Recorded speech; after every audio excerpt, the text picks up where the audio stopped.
একটা অভিযোগ আসতো যে সে জঙ্গি। এবার হচ্ছে আচ্ছা। কোনো অভিযোগ ছিল না। তার ছেলে হচ্ছে 1 টাকার পয়সা নিয়ে ঘুরতো, আমার বাবাকে হচ্ছে কিভাবে উদ্ধার করে নিয়ে আসে। এই ঘটনাগুলো আসলে প্যাথেটিক আসলে। গুম অবস্থায় ছিল, প্রপারলি কেউ তো বলতেছিল না যে এটা আসলে জেলের মধ্যে ছিল বা গ্রেফতার করছে না, মানে। নিখোঁজ। মেডিকেলের সিনিয়র জুনিয়র টিচার সবাই উদ্বিগ্ন যে ছেলেটা গেল কই, মারা গেল না বেঁচে থাকলো না কি হলো, কেউ কিছু জানেন না। জি। এই সময় হচ্ছে ডিবির লোকজন এসে আমাদের হচ্ছে পুলিশ হেফাজতে নিয়ে গেল মানে আর কি। আপনাদেরকে তো আমি বলবো এখানে হচ্ছে এই সময়টা আমার ব্যাপক পরিবর্তন হয়েছে। আসসালামু আলাইকুম। জীবনের পথ চলায় কখনো কখনো আমরা হারিয়ে ফেলে আমাদের আসল পরিচয়, ভুলে যাই আমাদের সৃষ্টির উদ্দেশ্য। কিন্তু হৃদয়ের ভিতরে লুকিয়ে থাকা আকুতি কখনোই মরে না।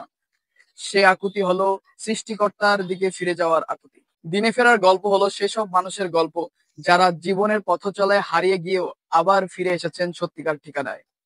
যাদের হৃদয়ে জ্বলে উঠেছে ইমানি প্রদীপ এবং যারা ফিরে এসেছেন আলোর পথে। এটি শুধু একটি গল্প নয়, এটি হলো একটি আত্মার যাত্রা। গল্পের প্রতিটি পদক্ষেপে থাকছে শিক্ষা এবং অনুপ্রেরণা, এবং প্রতিটি মুহূর্তে থাকছে আল্লাহর রহমতের ছায়া। স্বাগতম জানাচ্ছি আজকের দিনে ফেরা গল্প পর্ব নাম্বার 1-এ। আমি আপনাদের সঙ্গে আছি রুম্মান শাহরিয়ার, এবং আমার সঙ্গে আছেন আহসানুজ্জামান হিমেল ভাই।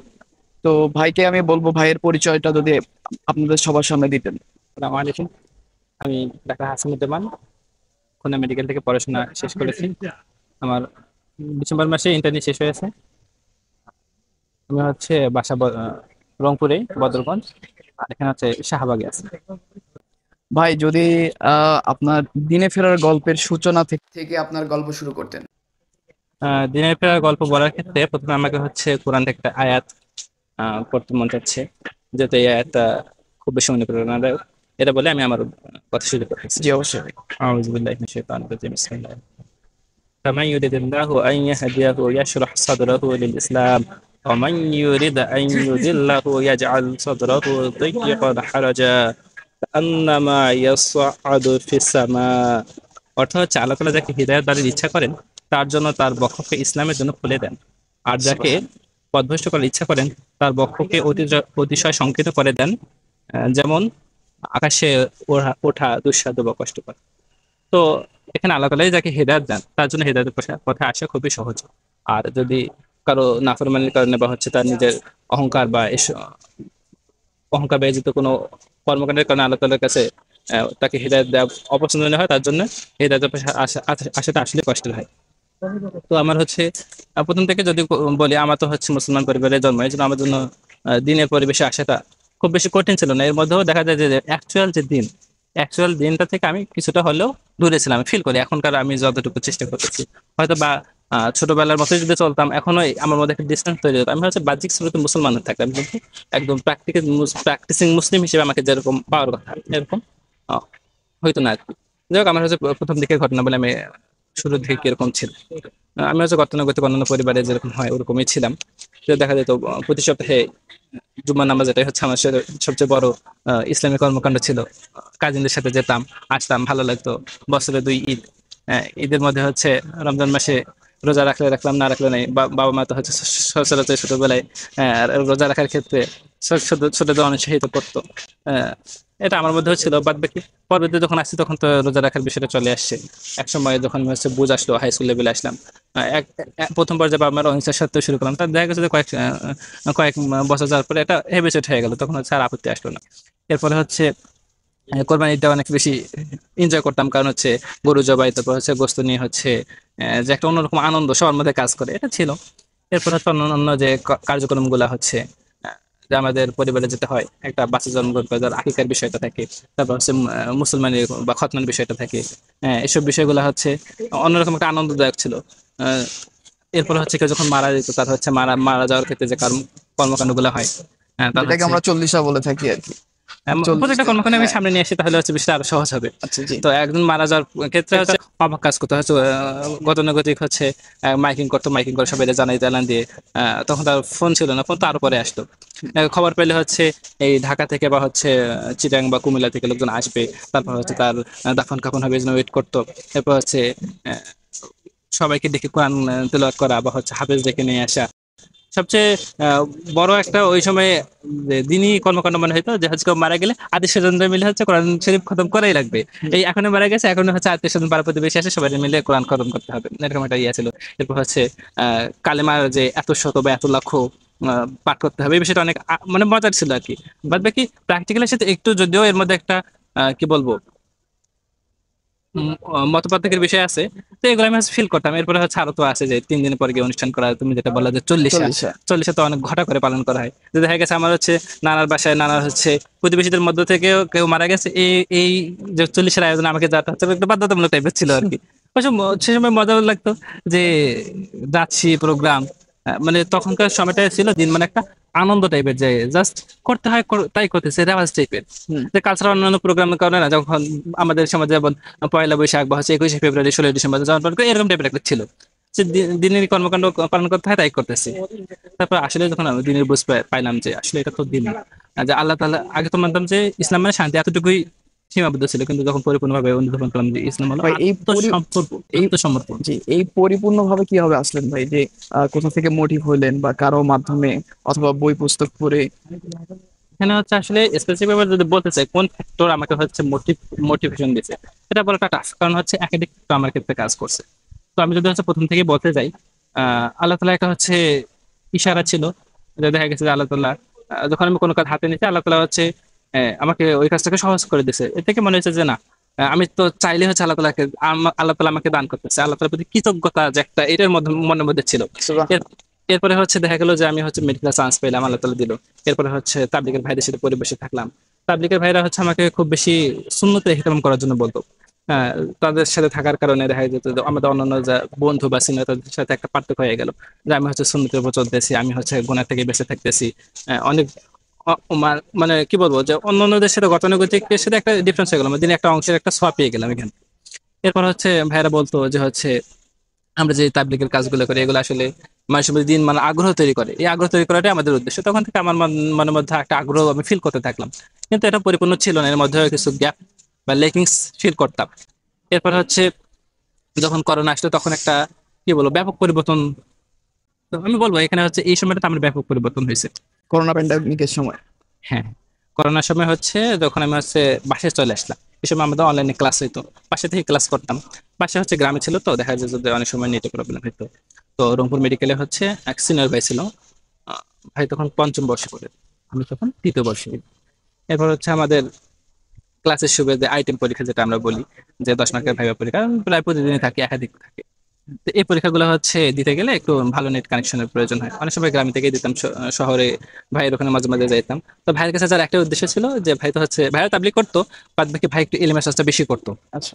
তো ভাই হচ্ছে দিনে কিছু কথাবার্তা বলতেন, কোরআন হাদিসের কথা, ম্যাক্সিমাম ক্ষেত্রে উনি আমাকে হচ্ছে কোরআন বা কোরআন হচ্ছে সারাংশ বা হচ্ছে শিক্ষা এগুলো বলার চেষ্টা করতেন, আমার খুব ভালো লাগতো। তো ওই কোরআনের সাথে এলমের সাথে যে একটা গভীর সম্পর্ক, এটা ভাইয়ের কাছ থেকেই শেখা। ভাই অনেক হচ্ছে বই কিনছিলেন, দিনী কিতাব, এগুলো থেকে আমার মোটিভেশন আছে যে না, আসলে মেডিকেলে শুধু মেডিকেল পড়াশোনাই করা যায়, এর বাইরে কিছু করা যায় না, এই ধারণাটা ভুল। আহ, যে আসলে দিনী কিতাবাদি যে পড়ার একটা সুযোগ আছে, এটা ভাইকে দেখে আমি আসলে ফিল করতে পারছি। ইভেন হচ্ছে ভাইকে হচ্ছে এত ব্যস্ততার মধ্যে ইন্টার্ন পিরিয়ডে তো আসলে শেষ বেলার সময় থাকে না, নামাজ অনেক সময় দেখা যায় জামাত ছুটে যায়, একা একা পড়ে নিতে হয়, এই অবস্থা। এই অবস্থা দেখে যে ভাই হচ্ছে চেষ্টা করতো যে সিরাতের যে কিতাবগুলা, বড় বড় কিতাব শেষ করার জন্য, ভাইকে দেখে মোটিভেটেড হয়েছিলাম। এরপর হচ্ছে আমি দিনী কিতাবের মধ্যে আরিফুল ভেদ, যে তুমি ফিরবে বলে, তারপর হচ্ছে আরো ছিল জীবন জীবন, যেখানে যেমন আহ নবী জীবনের গল্প, এগুলো দিয়ে আমার হচ্ছে পড়াশোনা আসলে শুরু। প্রথম আমি পিডিএফ দিয়ে পড়ছিলাম যে আচ্ছা। তুমি ফিরবে বলে। বইটা ছিল হচ্ছে তুমি ফিরবে বলে না, বইটা ছিল হচ্ছে বেলা বেলাফুর ফুরাবার আবার আগে। আগে।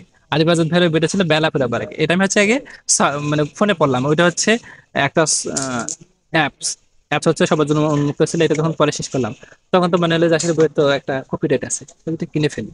হয়তো বা শেষ করেছি, কিন্তু হচ্ছে কপিরাইটের কারণে কিনে ফেললাম। এরপর হচ্ছে ধীরে ধীরে অন্যান্য কিতাবও শেষ করলাম, মোটামুটি করোনার সময় অনেক বই পড়ছিলাম। এটা একটা আমার জন্য অনেক বড় চেঞ্জের কারণ হয়েছে। এরপর হচ্ছে করোনার সময় আমার সেই ভাই, মেডিকেলের ভাই, ওনার হচ্ছে করোনা তো লম্বা সময় ছিল, আমি তখন হচ্ছে থার্ড ইয়ার শেষে ফোর্থ ইয়ারে উঠলাম। ভাই হচ্ছে ইন্টার্নশিপে চলে গেলেন, ইন্টার্নশিপের ভাইয়ের শুরুতে আর হচ্ছে আমি ফোর্থ ইয়ারে, আমরা হচ্ছে যৌথভাবে একটা ফিক অফ মেডিসিন কোর্সে ভর্তি হইলাম অনলাইনে। এটা হচ্ছে চিটাগাং মেডিকেলের একজন ডাক্তার ভাই, উনি মেডিকেল পড়াশোনা করা শেষ করার পরে হাটহাজারি যে মাদ্রাসা আছে ওইখান থেকে উনি হচ্ছে আরবিতে পড়াশোনা করছেন। কোর্স কমপ্লিট করার পরে উনি এখন হচ্ছে জেনারেল শিক্ষিত নিয়ে অনেক হচ্ছে প্রোগ্রাম রাখেন। তো উনি এই কোর্সটা যখন সবার জন্য ওপেন করে দিলেন যে মেডিকেলে যারা আছে শিক্ষক মেডিকেলটা শিখো, উনি অনেক বেশি ইফোর্ট দিচ্ছিলেন। তো 3 বছরের কোর্স প্রায় 1.5 বছর মতো করার পরে যখন করোনা অফ হলো, উনি দেখা গেলো যে তখন কাজের কোনো গোঠায় নিল না, আর ব্যস্ততা চলে আসলো, আমাদের ব্যস্ততা চলে আসতো। তো ওই সময় করোনার সময় আরেকটা কোর্সে ভর্তি হয়েছিলাম, আইওএম এর একটা কোর্সে ভর্তি হয়েছিলাম। যে এটা 3 বছর মেয়াদী কোর্স ছিল, যে বেসিক যে ইলম যেটা আমরা ফরজ আইন ইলম বলি এটা আর কি। যে ফিক ছিল, তারপর হচ্ছে সিরা ছিল, আকিদা ছিল, আরো অনেক গুরুত্বপূর্ণ বিষয় নিয়ে এখানে হচ্ছে শিক্ষা দেওয়া হতো, তাজবিদ। তো এরপর হচ্ছে করোনা যখন শেষ হলো, আমি যখন আমার হচ্ছে ক্যাম্পাসে ফিরে গেলাম, তখন দেখা গেল আমার হচ্ছে অনলাইন কার্যক্রম ধীরে ধীরে হচ্ছে সীমিত হয়ে আসলো। ওই কোর্স তো হচ্ছে বন্ধ হয়ে গেল। মানে কোর্সটা ভাই কতদিনের ছিল? 3 বছরের কোর্স ছিল, আপনার প্রায় 1.5-2 বছর মতো গেছে। আর অল্প কিছু ইয়ে ছিল, উনি আর কন্টিনিউ করতে পারলেন না। তা শেষ সময় ছিল যে আইওএম, কিন্তু দেখা গেছে যে আমার ফোর্থ ইয়ারের পড়াশোনা এত চাপ বেড়ে গেল, আমি আর হচ্ছে ওদের ক্লাস কন্টিনিউ করতে পারতেছি না। সপ্তাহে হচ্ছে 3টা 4টা করে ক্লাস থাকতো। আসলে সপ্তাহে 3-4 দিন দিলে মেডিকেল খুব টাফ হয়ে যায়, এই জন্য এটা বাদ পড়ে গেল। এরপরে বিকল্প খুঁজতে লাগলাম, বিকল্প হিসেবে হচ্ছে কয়েকজন আলেম আমাদের সাথে সম্পর্ক গড়ে উঠলো, তাদের কাছ থেকে হচ্ছে কিছু মাসলা মাসাইল বা হচ্ছে কিছু কিতাবাদি হচ্ছে ইলম তাদের কাছ থেকে শিখলাম। এরপর ধীরে ধীরে হচ্ছে আরেকটা জিনিস সামনে চলে আসলো আলেম ওলামাদের কাছ থেকে, যে আত্মশুদ্ধির বিষয়টা একটু ক্লিয়ার করি। যে আমাদের তো হচ্ছে মানুষের 2টা অংশ, একটা হচ্ছে আত্মা বা রূহ, আর একটা হচ্ছে শরীর, বাহ্যিক কাঠামো। তো আমাদের এই বাহ্যিক কাঠামোটা হচ্ছে মাটি দিয়ে তৈরি। আমরা যে খাবার দাবার খাই সবগুলো কিন্তু মাটি থেকে আসে, ডাইরেক্টলি অথবা ইনডাইরেক্টলি। যে শাকসবজি বা হচ্ছে শস্য দানা এগুলো হচ্ছে, এবং পশু পাখি আলটিমেটলি তারা তো হচ্ছে ওই মাটি থেকে যেগুলো আছে এগুলো দেখেই তারা তাদের দেহ করে তৈরি। আলটিমেটলি মাটি থেকে যে খাবারটা এটা আমাদের বডির জন্য উপযোগী। আর আমাদের আত্মার যে খাবার, আত্মার খাবার হলো যে আল্লাহ, আমরা যে আল্লাহ তাআলার, আর আত্মা তো হচ্ছে আল্লাহ তাআলার হুকুম। তাহলে আল্লাহ তাআলা থেকে যে যেটা খাবার পাঠানো হয়েছে এটাই তো হচ্ছে আত্মার খাবার। তো এই আল্লাহ তাআলা ইবাদত করবো বা হচ্ছে জিকির, এই বিষয়গুলো হচ্ছে আত্মার খাবারের সাথে সম্পর্কযুক্ত। এখানে আরেকটা বিষয় হচ্ছে আমরা শরীর যেরকম অসুস্থ হয়ে যায়, আত্মাও তেমন আত্মা অসুস্থ হয়ে যায়।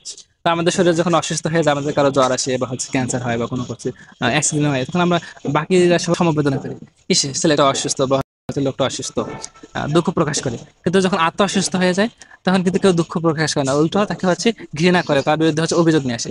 কেউ কেউ বলে না যে সে হচ্ছে রাগী, আহারে সে রাগী, কেউ বলে না, সে বলে না আহারে সে অহংকারী, আহারে সে হিংসুক, এগুলো কেউ বলে না, উল্টো তাকে হচ্ছে ব্লেম করে। তো এই আমাদের শরীরে অসুস্থ হলে এর জন্য কিন্তু আমরা সিম্পাথি পাই, কিন্তু আত্মার জন্য কেউ সিম্পাথি দেখে না, উল্টো হচ্ছে তাকে হচ্ছে ঘৃণা করে। তো এই আত্মার যত্নটা কিন্তু শরীরের যত্নটা বেশি নেওয়া দরকার। তো এই ফিলিংসটা আসলে আসলে তো আমার হচ্ছে অন্তরের মধ্যে অনেক বেধি আছে, এই বেধিগুলো আসলে পরিচর্যা দরকার। তখন এই বিষয়টা সিনসিয়ার হলাম যে না, আমি তো ঠিকই আমল করতেছি, আমি হচ্ছে নামাজ পড়তেছি, জিকির করতেছি, আমি তেলাওয়াত করতেছি, দাওয়াতের কাজ করতেছি, কিন্তু হচ্ছে অন্য সম্পর্কে একটা খারাপ ধারণা, আলেম ওলামাদের সম্পর্কে খারাপ ধারণা, দিনী ভাইদের সম্পর্কে খারাপ ধারণা, বা হচ্ছে অনেক হিংসা করা, বা কারো গীবত করা, এই বিষয়গুলো আমার আসতেছে, নজরের হেফাজত না করা, এগুলো থেকে বাঁচার জন্য আত্মশুদ্ধির বিষয়গুলো সামনে আসলো।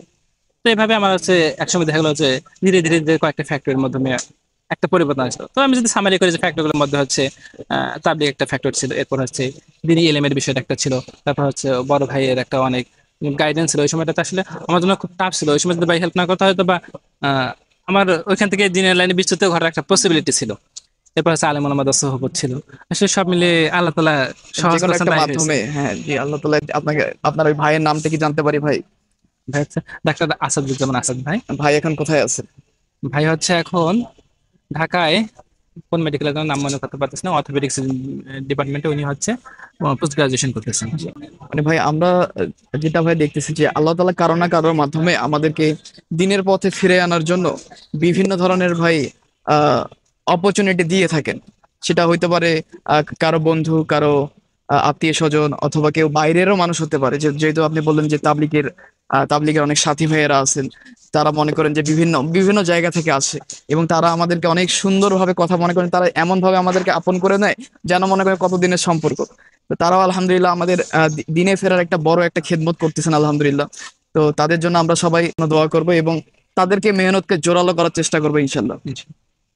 তারপরে ভাই যদি বলতেন যে আমরা শুনেছিলাম যে আপনার একটা দিনাজপুরে একটা ঘটনা রয়েছে ভাই, তো আচ্ছা, এটা যদি একটু আমাদের বিষয়টা কিছু বলতেন। বলি। এটা হচ্ছে আমার করোনার শেষের দিকের ঘটনা। করোনা যখন প্রায় সীমিত হয়ে আসতেছিল, ক্লাস খুলে দেওয়ার কিছুদিন আগে আমাদের হচ্ছে ক্লাস শুরুর ডেট পড়ে গেছে, তো 11 তারিখে ক্লাস শুরু হবে, তার 1 সপ্তাহ আগে বা 4-5 দিন আগে আমাদের IOM যে মাদ্রাসা আমি ভর্তি হয়েছিল 3 বছরের কোর্সে ওস্তাদরা ঘোষণা করলো আমরা তো হচ্ছে এতদিন হচ্ছে যা শিখলাম আসলে অমুসলিমদের মধ্যে তো দাওয়াতের কাজ দরকার। আমাদের কোর্সের মধ্যে এটা একটা ছিল মুসলিমদের দাওয়াতের কাজ করা, তুলনামূলক ধর্মতত্ত্ব যেটা এটা আমাদের শেখানো হয়তো যে আসলে যারা অমুসলিম, হিন্দু বা হচ্ছে খ্রিস্টান বা অন্যান্য ধর্ম আছে তারা আসলে আল্লাহ তাআলাকে স্মরণ না করে, আল্লাহ তাআলাকে স্মরণ না করে যে হচ্ছে বা আল্লাহ তাআলার ইবাদত না করে তারা হচ্ছে আল্লাহ তাআলা ভুলে আছে, তাদেরকে তো দিনের দাওয়াত দেওয়া আমাদের দরকার, দায়িত্ব। অবশ্যই। তো এটা হচ্ছে তারা হচ্ছে কি কি ভুলের মধ্যে আছে এগুলো আমাদের কুরআন শরীফ থেকে, হাদিস থেকে এবং হচ্ছে তাদের ধর্মীয় গ্রন্থ থেকে এগুলো আমাদেরকে হচ্ছে খোলাসা করে দেওয়া যায় তারা এই ভুলের মধ্যে আছে, এগুলো তাদের সংশোধন হওয়া উচিত। তো আমাদের হচ্ছে ওস্তাদরা বললেন যে আমরা হচ্ছে জামাতে যাব। সবাই রাজি হইলাম মোটামুটি। এক জামাত যাওয়ার কথা, সেখানে অনেক ছাত্র হওয়ার কারণে 2টা জামাত আসলো, 2টা জামাতে ভাগ হয়ে গেল, জামাত হচ্ছে 2 জায়গায় রোক হলো। আমরা গেলাম। প্রথম দিন হচ্ছে আমাদের রোকে আমরা, মানে দুইটা মসজিদে ছিলেন আপনারা? হ্যাঁ 2টা দুইটা আলাদা আলাদা মসজিদ আমাদের হচ্ছে জামাতে দুইটা দাওয়াতের জামাত জন্য ছিল। পাঠালো, 2টা জামাতে গেলাম। এরপর হচ্ছে আমরা গতানুগতিক যে আমাদের দাওয়াতি কার্যক্রম তাবলিগে যা করে মোটামুটি সেম, শুধু একটাই পার্থক্য যে তাবলিগে শুধু হচ্ছে আমলমুখী হওয়ার জন্য বলতো, আমাদের এখানে দাওয়াতের মধ্যে একটা ছিল যারা অমুসলিম তাদেরকে হচ্ছে আল্লাহমুখী হওয়া। কারণ তাবলিগে তো শুধু মুসলমানদেরকে দাওয়াত দেওয়া হয়, এখানে অমুসলিমরাই টার্গেট, যে আসলে তারা তো হচ্ছে আল্লাহ থেকে দূরে আছে, আল্লাহ তাআলার সাথে তাদের সম্পর্ক হয়ে যায়। তো কয়েকজন অমুসলিম ভাইদের সাথে কথা বলে মোটামুটি ভালো রেসপন্স পাইছিলাম। তারা হচ্ছে হয়তোবা সাথে সাথে ইসলাম গ্রহণ করেনি, বাদ বাকি তাদেরকে দাওয়াত দেওয়াতে তারা খুশি হয়েছে যে মাশাআল্লাহ। আল্লাহ তাআলা সম্পর্কে আমাদেরকে আল্লাহ। বলতেছে, আমাদেরকে কাছে টেনে নিচ্ছে। একজন মুসলমান একজন অমুসলমান এদের মধ্যে একটা পার্থক্য থাকে ধর্মীয় দিক থেকে, সামাজিক দিক থেকে। এই ডিস্টেন্সটা যখন আমরা হচ্ছে ভেঙে ভেঙে ফেলতেছে। গিয়ে হচ্ছে তাদের কাছে যাচ্ছে, তারা আসলে আমাদেরকে আরো আপন করে নিচ্ছে। তো দাওয়াতের দ্বারা যে মানুষের হচ্ছে একটা সম্পর্ক তৈরি হয়, বন্ডিংস তৈরি হয়, ভালোবাসা তৈরি হয়, সেটা সেখান থেকে ফিল করছি।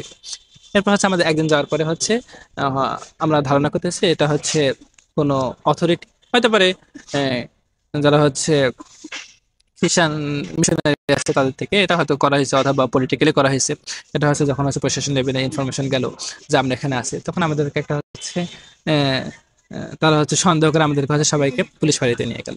আমরা হচ্ছে দিনের কার্যক্রম সকাল সন্ধ্যা রাত মানে সব শেষে এটা, রাতে ঘুমাই গেছিলাম। জি, এই সময় হচ্ছে ডিবির লোকজন এসে আমাদের হচ্ছে পুলিশ হেফাজতে নিয়ে গেল মানে আর কি। আপনাদেরকে কোন অভিযোগে নিয়ে গেল যদি একটু বলতেন? এই সময়টাতে তো হচ্ছে যেটা হইতো আর কি, গতানুগতিক সবার ক্ষেত্রেই একটা অভিযোগ আসতো দেশের জঙ্গি, এবার হচ্ছে আচ্ছা, কোনো অভিযোগ ছিল না। মানে দাড়ি টুপি। হ্যাঁ, ইভেন আমরা হচ্ছে এরকম ঘটনা পাইছিলাম যে খুলনা মেডিকেল থেকে এক ভাই হচ্ছে হারানো গিয়েছিল। ভাই হচ্ছে পুরো 1 বছর হচ্ছে তারা হচ্ছে আহ, হেফাজতে রেখেছিল, পরে 1 বছর পর ছেড়ে দিয়েছিল। এই কোনো মানে কাউকে দাড়ি টুপি দেখে জঙ্গি জঙ্গি সন্দেহ করতো এবং হচ্ছে এটা করতো। যাই হোক, আমাদের হচ্ছে পুলিশ হেফাজতে একদিন থাকার পরে ওই দিন আমাদের অনেক কষ্ট গেছে, সারা রাত জেগে থাকা লাগছিল। এরপর হচ্ছে ফজর নামাজে অনেকের কষ্ট হয়েছে, কোনো কোনো ভাই হচ্ছে দেখা গেছে নামাজ কাজা হয়ে গেছে। তারা আমাদের আটকে রাখছে এবং হচ্ছে নামাজের সুযোগটা যত দিচ্ছিল না। একটু হচ্ছে মোটামুটি 15-20 জন ছিলাম, এর মধ্যে হচ্ছে একটু একটু করে হচ্ছে স্পেস করে একজন দুজন করে নামাজ পড়ে নিচ্ছিলাম, অনেকের কাজাও হয়ে গেছে। এরপর হচ্ছে দেখা গেছিল ওই দিন জুম্মার দিন জুম্মার নামাজ আমরা পড়তে পারি নাই। আমাদের হচ্ছে তারা খাবার দিছে, দুপুরে রাতের খাবার দিছে, আসলে ওই অবস্থায় তার খাবার পেটের মধ্যে চাই না। আমাদের হচ্ছে নিয়ে আসতো, কেন নিয়ে আসলো আমরা জানি না, আমাদের হচ্ছে কি করবে তাও জানি না। একটা উৎকণ্ঠা উদ্বেগ কাজ করতেছে যে আমরা হচ্ছে আসলাম একটা হচ্ছে দিনের দাওয়াতের কাছে, কিন্তু সেখান থেকে আমাদের হচ্ছে নিয়ে হ্যারাসমেন্ট করতেছে। এটা কোনো কথা হইলো? আমাদের কেন নিয়ে এসেছে তা বলুক, বা আমাদের হচ্ছে কি করতে চাচ্ছে এগুলো জানলে আমরা না হচ্ছে একটা আরাম পেতাম যে আমরা তো জানি আমাদের ফেট। কিন্তু একটা উৎকণ্ঠার মধ্যে উদ্বিগ্নের মধ্যে কাটতেছে। আমাদের সব ইনফরমেশন নিল, বাসায় হচ্ছে খোঁজ খবর নিল, প্রতিষ্ঠানে খোঁজ খবর নিল, শিক্ষা প্রতিষ্ঠান আমরা আসলে যারা স্টুডেন্ট তারা স্টুডেন্ট কিনা, অথেন্টিক কিনা, বা আমাদের হচ্ছে অন্যান্য বিভিন্ন দিক থেকে হচ্ছে কোনো অভিযোগ আছে কিনা। তারা খোঁজ খবর নিয়ে মোটামুটি হচ্ছে আমাদের অর্ধেকের মতো বা অর্ধেকের একটু কম বেশি হবে ছাত্রদেরকে সাইডে দিলে যে তোমরা হচ্ছে এখন নিজ নিজ বাসায় চলে ওখানে যাও। ভাই কতদিনের জন্য রাখা রাখা হয়েছিল?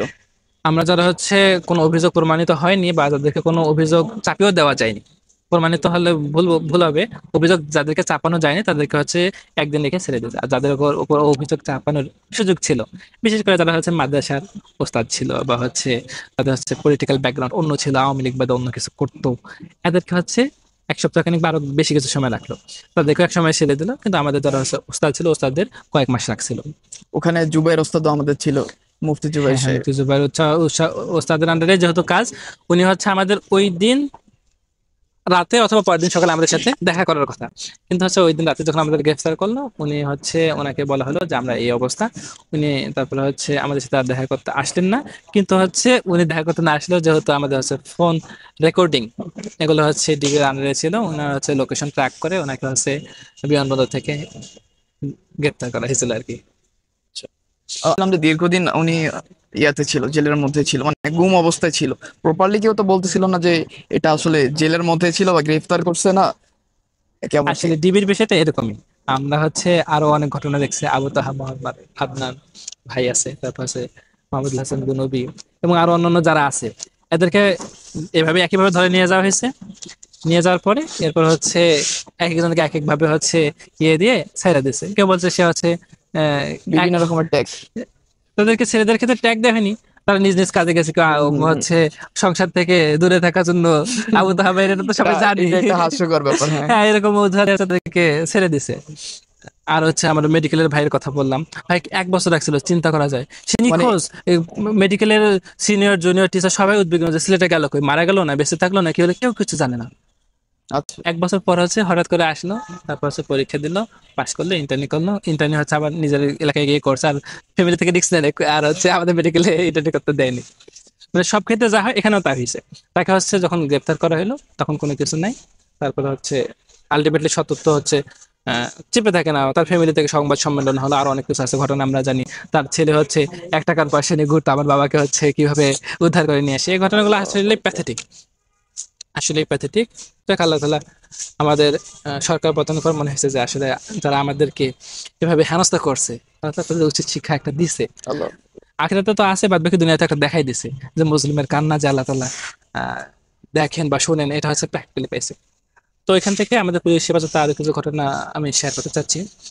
তো এখানে আহ, তারা ঘটনা প্রসঙ্গে আলিফ আজাদ ভাইয়ের, লেখক আলিফ আজাদ ভাইয়ের ইস্যু নিয়ে আসছে। আমরা নিজেরা কিছু বলিনি, তারা নিজেরাই বলতেছে। তা বলছে যে মানুষ তো আলিফ আজাদ সম্পর্কে বলে সে এত ভালো রাইটার, সে বেস্টসেলার রাইটার, তাহলে তো তাকে অ্যাওয়ার্ড গুলা যে দেওয়া হয় এগুলো নিতে আসে না কেন? আসলে সে আসলে কাল্পনিক একটা জিনিস, তার কোনো অস্তিত্ব নেই, এই জন্য সে হচ্ছে সামনে আসে না। তোমরা হচ্ছে এসব ভুলের মধ্যে আসো। তোমরা হচ্ছে ছেলে পেলে মানুষ, তোমরা হচ্ছে খেলাধুলা করবা, মজা মাস্তি করবা, নাচ গান প্রেম করবা, এসব করবা। তোমাদের এখন হচ্ছে ধর্মক্রম এসব নিয়ে ভাবার কি আছে, এরকম তারা বলা শুরু করলো। কষ্ট এটা পেয়েছিলাম আর ভাই কি। কোনো। তো এসআই লেভেলের যারা আছে তাদের মুখ থেকে এই কথাগুলো আসছে। আচ্ছা, কনস্টেবল তো ওখানে হচ্ছে জাস্ট তারা হ্যান্ড ওভার টাইপের কাজ করতো, এসআইদের জি মুখে ভাই। এগুলো আসে। তারপরে ভাই আরিফ আজাদ, আজাদ ভাইয়ের সম্পর্কে আর কি বললো ওনাকে? ওনার সম্পর্কে এতটুকুই বলছে যে আসলে উনি হচ্ছে অস্তিত্ব নাই, ও এতটুকুই বলছে। আচ্ছা আচ্ছা আচ্ছা। একটা লেখকের অস্তিত্ব নাই। আসলে ওই সময়টাতে আলিফ আজাদ ভাইয়ের হচ্ছে লেখা তো খুব হ্যাঁ, জনপ্রিয়তা পাচ্ছিল। জনপ্রিয়। ও তখন, ওনাকে হচ্ছে তখন ভাই বেলা ফুরাবার আগে বইটাও তো তখন অনেক ভালোই বেলা বেস্ট পড়াবার আগে বেস্ট বইটা সেলার ছিল। হচ্ছে হ্যাঁ বেস্ট সেলার ছিল। ওই সময়টাতে হচ্ছে তাদেরকে একটা বই মেলা স্টল দেয়লো না, তারপরে হচ্ছে স্টল না পেয়ে একটা বই এত এত বিক্রি হইতে বিক্রি, পারে, হ্যাঁ হ্যাঁ। জনপ্রিয়তা পেতে পারে, তখন তাদের মধ্যে এখন গুজব চলে আসলো। জি ভাই। এটা হচ্ছে মেন বিষয় আর কি। ফ্যামিলির অবস্থা যদি বলতেন যখন আপনি দিনে ফেরা শুরু করলেন। এই বিষয়টা আসলে খুব গুরুত্বপূর্ণ। সব ফ্যামিলি থেকে যেটা হয় আর কি, কেউ যখন দিনের পথে আসে, প্র্যাকটিসিং মুসলিম হয়, ফ্যামিলি থেকে একটা বাধা বা চাপ আসে, কারণ এগুলোর সাথে তো ফ্যামিলি অভ্যস্ত না। অভ্যস্ত না।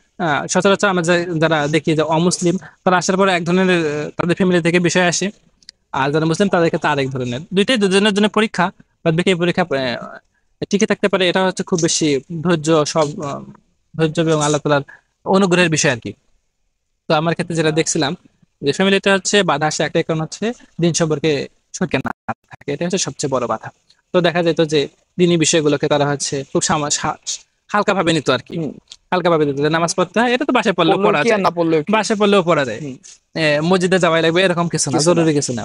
এরপরে হচ্ছে ফ্যামিলি থেকে যতটা হচ্ছে বাধা আসতো, তার চেয়ে বেশি আসতো আত্মীয়দের কাছ থেকে। যে আমি হচ্ছে একাতের বাসায় হচ্ছে গেছি, দেখা গেছে যে হচ্ছে সচরাচর হচ্ছে আমরা যখন বুঝাচ্ছি যে টাকনোর উপর কাপড় উঠাইতে হবে, টাকনোর নিচে ডাকলে হচ্ছে জাহান্নামে যাওয়ার একটা হচ্ছে হুঁশিয়ারি আসছে। তো তখন থেকে এটা মানার চেষ্টা করতাম। তো ওই আত্মীয় বলতো যে কাপড় চোপড় নাকি হচ্ছে নিচে নামে না দিলে এক সৌন্দর্য আসে না, বা হচ্ছে ভালো দেখে না, এসব বেশি চলে আসে। প্রথম প্রথম ইগনোর করতাম, কখনো নামাইতাম কখনো নামাইতাম না, কানে নিতাম নিতাম না। তো এরপরে এক পর্যায়ে দেখা গেলো আমি তার একটু যখন এস্ট হলাম, আমার হচ্ছে দাড়ি গজানো শুরু করলো, তখন না দাড়ি নিয়ে আপত্তি আসলো, জাস্ট দাড়ি দাড়ি শেপ না করলে নাকি হচ্ছে পরিষ্কার পরিচ্ছন্ন লাগে না, বা হচ্ছে কেমন লাগে। এরকম হচ্ছে পরপর উম, 2 এপিসোডে যখন 2বার এই ধরনের ঘটনা ঘটছে, আমি হচ্ছে যে ওনার বাসায় যাওয়া ছেড়ে দিলাম আসলে। আসলে দিনের ক্ষেত্রে আমি কোনো কিছু বরদাস্ত করতে পারতাম না, যে আমি মানতেছি ঠিক আছে, কিন্তু হচ্ছে এখানে আমাকে ইনসাল্ট করা হোক বা হচ্ছে দিনকে ছোট করা হোক, এটা আমি নিতে পারতাম না। আমি তখন থেকে এ পর্যন্ত মানে নিতান্ত জরুরি প্রয়োজন ছাড়া ওখানে যাই না আর কি। আর আমি যখন মেডিকেলে চান্স পেলাম, আচ্ছা দাঁড়িয়ে বিষয় হচ্ছে আমার আরেকটা হচ্ছে আত্মীয়ের ব্যাপার আছে, যে আব্বুকে হচ্ছে আমাকে দাঁড়িয়ে বিষয় হচ্ছে অনেক কথা শোনাইছে। আব্বু হচ্ছে এই 2 দিন 1 দিন পর পর হচ্ছে এই নিয়ে বলতো বলতে বলতে দেখা গেছে আমি আমার জায়গায় এসছি, শেষ মেশে আব্বু সাইডে দিছে, দাঁড়িয়ে কথা বলে সাইডে দিছে। আচ্ছা। দেখ আল্লাহ তালা সহজ করছে, ইস্তেকামাতের বিষয়টা আল্লাহ তালা সহজ না করলে হইতো না। এরপর হচ্ছে মেডিকেলে যখন চান্স পেলাম, তাবলিগের ভাইরা সুন্নতের বিষম মজাকারা করছে, যে সুন্নত মানার মধ্যে হচ্ছে সফলতা, বা হচ্ছে সুন্নত মানার মধ্যে হচ্ছে হেফাজত, এগুলো যখন বলছে, তখন আমি হচ্ছে একটা মেডিকেলে প্রথম থেকে হচ্ছে পাজামা পাঞ্জাবি পরার নিয়ত করছিলাম। মেডিকেলে ভর্তি হয়ে এসে তারপর হচ্ছে 2 সেট এরকম ড্রেস বানাইলাম, একটা জব্বা একটা পাঞ্জাবি দুটো পাজামা। তো এই সময় হচ্ছে আমার হচ্ছে আরেক রিলেটিভ এখানে হচ্ছে বাধা হয়ে দাঁড়াইলো, যে মেডিকেলে পড়লে এসবের প্রয়োজন নাই, বা হচ্ছে লাগবে না, বা এগুলো যায় না, এরকম একটা কথা বললো। মানে তাদের অনিচ্ছা সত্ত্বেও করলাম, যেহেতু আমি আমি আমার লাইফ স্টাইলের সিদ্ধান্ত নিলাম। হুম। আমার হচ্ছে ফ্যামিলি কি বললো, বা হচ্ছে আমার হচ্ছে আত্মীয় কি বললো, এটা তো আসলে ডোন্ট কেয়ার। ফ্যামিলির ক্ষেত্রে হলে আমি হচ্ছে ফ্যামিলিকে বুঝাইতাম, বাদ বাকি তারা যেহেতু বলতেছে, তাদেরকে বুঝাইলে বুঝতেছে না, তো বার্গেনিং না করে আমি হচ্ছে অ্যাভয়েড করে গেছি। এরপরে দেখা গেছে যে দিন মানার কারণে আল্লাহ তাআলা এমন একটা সিচুয়েশন তৈরি করছে, এ পর্যায়ে গিয়ে তারা আমার উপর অসন্তুষ্ট না, কিন্তু হচ্ছে তারা উল্টো আমার এখন প্রশংসা করে আর কি, যে দিন মানার কারণে। যাই হোক, যে একটা কথা আছে না, যে কেউ যদি আল্লাহ তাআলাকে খুশি করার জন্য মানুষকে অখুশি করে, ওই লোকগুলো একসময় তার উপর খুশি হয়ে যায়, সন্তুষ্ট হয়ে যায়। আর কেউ যদি মানুষকে অসন্তুষ্ট করার জন্য, মানুষকে মা- সন্তুষ্ট বা খুশি করার জন্য আল্লাহ তাআলাকে অসন্তুষ্ট অসন্তুষ্ট করে, করে। তাহলে ও একসময় ওই মানুষগুলো তারপর সন্তুষ্ট হয়ে যায়। জি ভাই। এইটাই আমার মধ্যে হচ্ছে খুব বেশি শুধুমাত্র কাজ এটা করতো, সময়ের ডিস্টেন্স। এটা আমার মধ্যে খুব বেশি কাজ করতো। জি ভাই। আর আরেকটা তো হচ্ছে আমরা ওই কোরআনে আয়াত জানি, যে আল্লাহ তাআলা সূরা আবাসের মধ্যে শেষের দিকে বলছে, ইয়াউমা ইয়াফিরুল মারউ মিন আখি ওয়া উম্মিহি ওয়া আবি ওয়া সাহিবাতিহি ওয়া বানি, যে ভাই বোন স্ত্রী পরস্পর থেকে পালন করবে, তো সেই দিন আমার থেকে পালন করবে, সেদিন হিসেব তো আমাকে নিজে দিতে হবে। তো আমার হচ্ছে বাপ মা ভাই আমার যেখানে আপন না, সেখানে হচ্ছে আত্মীয় স্বজন, তারা আমাকে কি হেল্প করবে? ইভেন যারা লিডার নেতা, তাদের আন্ডারে চলার পরেও যখন হচ্ছে মানুষ জাহান্নামে যাবেন, লিডারকে যখন জবাবদিহিতার পর্যায়ে নিয়ে আসা হবে, তখন তো তারা বলে দেবে যে আমাকে তো অনুসরণ করার জন্য আমাকে তোমাদের বাধ্য করি, আমি তো তোমাদের রব নাই। তখন তখন তো মানুষ ধারা খেয়ে যাবে। এই বিষয়গুলো আমার মধ্যে খুব কাজ করতো। আচ্ছা, এগুলাই ছিল। এখন ভাই বর্তমান আপনার কি অবস্থা, বা বর্তমান সময় কেমন যাচ্ছে, ইমানের হালত? কারণ আমরা জানি যে ইমানের অবস্থা মনে করেন এটা তারতম্য হয় পরিবেশ পরিস্থিতি এবং সময়ের ব্যবধানে। হ্যাঁ, বর্তমান অবস্থা ঠিক আছে বলতেছি, বলার আগে আমি আর একটু পূর্বের দিকে ফিরে যাই। দিনে আসার পর থেকে আমার যে সাপোর্টটা যদি বলি, তাহলে আমার হচ্ছে বিষয়টা বোঝা সহজ হবে।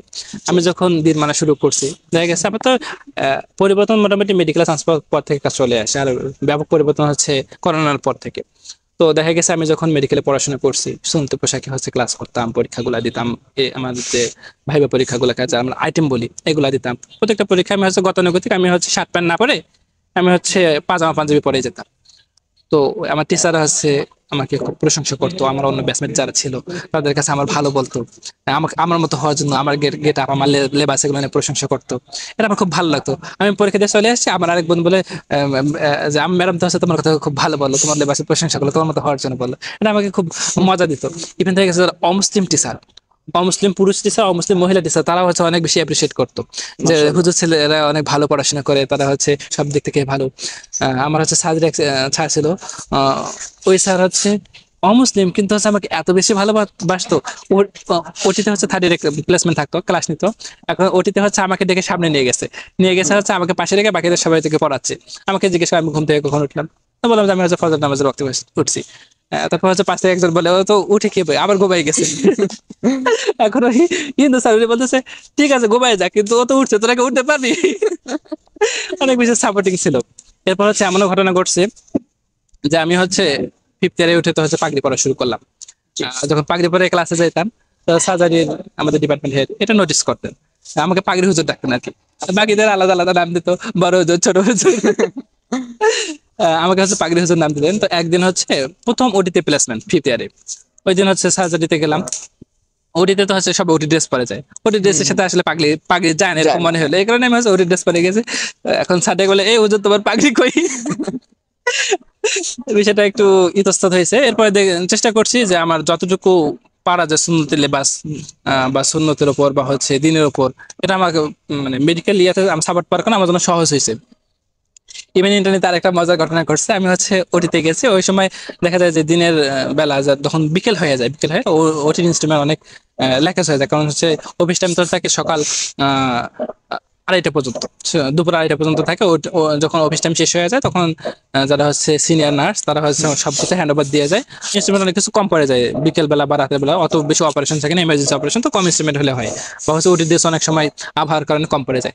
তো ওই দিন হচ্ছে আমাদের ওটিতে হচ্ছে ওটি ড্রেসের ক্যাপটা ছিল না, বাকি সব পরার পরে এখন হচ্ছে আসবো ওয়াশ নিবো। এখন ম্যাডামকে বলতেছে, যেহেতু গাইনি ছিল ম্যাডাম এগুলা করে অপারেশন গুলো, তো বলতেছি যে ম্যাডাম আমার তো হচ্ছে ইয়া নাই, ক্যাপ নাই। বলতে তোমার পাগড়ি, এটাই তো হচ্ছে পাগড়ি পরে চলে আসো, ওয়াশ নিয়ে চলে আসো। মানে টিচারদের যে সাপোর্ট, এটা অনেক বড় ইয়া ছিল, ইন্সপায়ার ছিল আপনাকে। হ্যাঁ। ইভেন দেখছি যে অনেকে যদিও ইয়ার কারণে, লেবাসের কারণে বা হচ্ছে দাড়ির কারণে অনেক অনেক জায়গায় হেনস্থা হইতেছে, আল্লাহর রহমতে এটা আমার হয়নি আর কি। এটা আমার অনেক বড় হচ্ছে প্রেরণার কারণ ছিল। তো আমাদের টিচার লেভেল থেকে, তারপর হচ্ছে ফ্রেন্ড লেভেল থেকে, সিনিয়র লেভেল থেকে যখন সাপোর্ট পাইছি, ইভেন যখন আলেম ওলামাদের সাথে সম্পর্ক হলো, দেখা গেছে আমি একাধিকবার অনেক আলেমদের পাশে দাওয়াতের সুযোগ পেয়েছি, এটা আমার জন্য একটা অনেক অনুপ্রেরণার কারণ ছিল যে না, আমার হচ্ছে সাপোর্টে আছে, আমার হচ্ছে দিন মানাটা আসলে দরকার, বা হচ্ছে আরো বেশি আগ্রহের সাথে করার দরকার, এটা আমার মনের মধ্যে ফিল হয়েছে। এই দিক থেকে যখন আমি হচ্ছে একটু দিনের লাইনে হচ্ছে বা আমলের লাইনে ইমান লাইনে একটু কমতে মনে হয়েছে, আশপাশে যে সাপোর্টটা আমাকে হচ্ছে আগে যেতে একটু অনুপ্রেরণা দিছে। তো আমার এখন যে বর্তমান অবস্থা, আমার যেটা অনুভূতি আর কি, আসলে মানুষের ইমান তো বাড়ে কমে। আমার ইমানের হচ্ছে যখন বাড়তি আসে তখন দেখা যায় যে কাজ করতে ভালো লাগে, আমল করতেছি বা হচ্ছে দাওয়াতের কাজ করতেছে ভালো লাগে। আবার যখন কমতে এসে যায় সব দিক থেকে গোটাই নিয়ে আসি, বা হচ্ছে গুনার কাজ হয়ে যায়, যখন গুনার কাজ হয়ে যায় আবার আল্লাহর কাছে তওবা করে ফিরে আসি, আসলে চেষ্টাটা ধরে রেখেছে আর কি। জি, এটাই আর কি আমার হচ্ছে, এটাই ফিল হচ্ছে যে দিনে আসার পরে আমার হচ্ছে কোনো দিক থেকে ঠকেই নেই। আল্লাহ তাআলা দিনে আসার কারণে দিন তো দিয়েছেন, দুনিয়াটা আমার কাছে বকশিস হিসেবে দিয়েছে। মাশাআল্লাহ। ইভেন আমার হচ্ছে এমন আরেকটা কারগজ আমি শোনাবো, যে ফাইনাল প্রুফ আমাদের হচ্ছে 4টা প্রুফ হয়, first proof, second proof, third proof, final proof. আমার হচ্ছে অন্যান্য প্রুফ পরীক্ষা আমি হচ্ছে লিখিত ভাইবা সবগুলো হচ্ছে রাতের বেলা পর্যাপ্ত পরিমাণ ঘুমাইছি। ইভেন হচ্ছে পরীক্ষা আগে সকালে না ঘুমিয়ে যদি পরীক্ষা দিতে যেতাম আমার কাছে তৃপ্তি আসতো না, পরীক্ষার দিন সকালে ঘুমাই গিয়ে পরীক্ষা দিছিলাম। আর ফাইনাল প্রুফটা এত ভয়াবহ ছিল যে সারা রাতে হচ্ছে 1 ঘন্টা 2 ঘন্টা ঘুমানো হয়তো, চেষ্টা করে আমার হচ্ছে ঘুমাইতো না, এত পড়ার পেশা ছিল। আর ভাইবা পরীক্ষার দিন এমন টপিক ছিল আমি জীবনের প্রথম পরে যাচ্ছি, এত হিউজ পড়াশোনা ছিল, এত প্রেশার নিয়ে আমাদের পরীক্ষা দিতে হতো। মানে কেউ নিশ্চিত ছিল না যে আমি পাশ করবো, যাকে আল্লাহ তাআলা নিজ রহমতে পাশ করাবে সে পাশ করবে, এরকম অবস্থা ছিল। তো আমি হচ্ছে গানি পরীক্ষা দিতে গেছি, গানি পরীক্ষাতে ম্যাডাম জিজ্ঞেস করে পরীক্ষার এক পর্যায়ে শুরুতে বা শেষে আমার মনে পড়ে না, কোন এক সময় বলতেছে বাবা আমি এবার হচ্ছে হজে যাবো, আমার হচ্ছে আহ, আহ, হজ অথবা আমরা যেখানে একটা বললো যাবো, আমার হচ্ছে ভিসা হচ্ছে না, তুমি একটু দোয়া করো। যেখানে হচ্ছে মানুষ পাস পেলে নিয়েছে, সেখানে আমার কাছে টিচার দোয়া চাচ্ছে, একদম ফাইনাল প্রপের ভাই ভাই। আমি তো তো আসলে দিন মানার কারণে বা হচ্ছে আল্লাহর হুকুম মানার কারণে যে আল্লাহ তাআলা সম্মানিত করে, এটা আসলে ফিল হয়েছে। মাশাআল্লাহ। যাই হোক, আমার হচ্ছে আল্লাহ তাআলা অনেক নিয়ামত দিয়েছে, আসলে নিয়ামত আমি যতটুকু কদর করা উচিত ছিল করতে পারিনি, আরো উচিত ছিল এই নিয়ামত আরো কদর করা। ইচ্ছা আছে, দোয়া চাই যাতে আল্লাহ তাআলা আমাকে হচ্ছে আমার যতটুকু যোগ্যতা আছে দিনের জন্য, দাওয়াতের জন্য, আল্লাহর জন্য কাজে লাগানোর তৌফিক দান করে, সবার কাছে দোয়া চাই। তো ভাই, আপনি যদি আমাদের দর্শকের জন্য আপনার জীবন থেকে নেওয়া কিছু উপদেশ দিতেন। দর্শকদের উদ্দেশ্যে আমার একটাই কথা থাকবে, যে আসলে দিনে ফেরার জন্য যে একটা আগ্রহ বা চেষ্টা, এটা খুব বেশি দরকার। এটা হচ্ছে আল্লাহ তাআলা বিভিন্ন ওসিলায় দেবে, হয়তো বা বড় ভাইয়ের মাধ্যমে, বা হচ্ছে টিচারের মাধ্যমে, বা হচ্ছে কোনো আলেম ওলামার মাধ্যমে, বা আল্লাহ তাআলা এমনও করতে পারে যে বড়দিনের পরিবেশ বা হচ্ছে পাপের পরিবেশ থেকেও আমাদেরকে শিক্ষা দিতে পারে।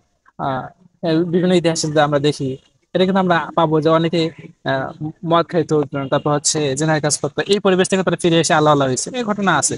এর জন্য নিজের মধ্যে একটা পরিবর্তন, যে মানসিকতা এটা রাখতে হবে, তারপর হচ্ছে দিনী কিতাবারি করতে হবে, আলেম ওলামাদের সোহবতে যেতে হবে। আর সবচেয়ে বড় কথা হলো আল্লাহ তাআলার কাছে খুব বেশি কান্নাকাটি করতে হবে। কারণ আমি হয়তো বা আজকে একটা ভালো অবস্থানে আছি যে আল্লাহ তাআলা আমাদেরকে নিয়ে কাজ করাচ্ছে, এমনটা ভাবার কোনো কারণ নেই যে আমি শেষ পর্যন্ত থাকতে পারবো। আল্লাহ তাআলার কাছে তওবা ইস্তেগফার করেন, যদি কমই হয়ে যাচ্ছে বা আরো ভালোভাবে দিন মানা প্রয়োজন ছিল, এটা পারতেছি না, এই জন্য আল্লাহ তাআলার কাছে ক্ষমা চাওয়া, আর তৌফিক চাওয়ার জন্য আল্লাহ তাআলা মৃত্যু পর্যন্ত দিনের উপর অটল থাকা, ঈমান আমল নিয়ে কবরে তৌফিক দান করে, এটা খুব বেশি আল্লাহ তাআলার কাছে চাওয়া। সুপ্রিয় দর্শক মন্ডলী, আপনারা এতক্ষণ থেকে আমাদের সঙ্গে থাকা হিমেল ভাইয়ের হৃদয় বিদারক এবং রিয়েলিস্টিক একটি ঘটনা শুনলেন। তো এই ঘটনাটা থেকে আমরা অনেকেই অনেক কিছু শিক্ষা অর্জন করতে পারি ইনশাল্লাহ। আপনারা চাইলে আপনাদের ঘটনা আমাদেরকে শেয়ার করতে পারেন। আপনার অথবা আপনাদের পরিচিত কারো হৃদয় বিদারক অথবা লোমহর্ষক শিক্ষণীয় কিছু ঘটনা যদি থেকে থাকে, তাহলে আপনারা আমাদেরকে ইমেইল করতে পারেন। স্ক্রিনে দেখা নাম্বারে, হোয়াটসঅ্যাপ নাম্বারে আপনারা আমাদেরকে হোয়াটসঅ্যাপ করতে পারেন। আমরা ইনশাল্লাহ আপনাদের ঘটনাও সবার সামনে ইনশাল্লাহ তুলে ধরবো। আসসালামু আলাইকুম।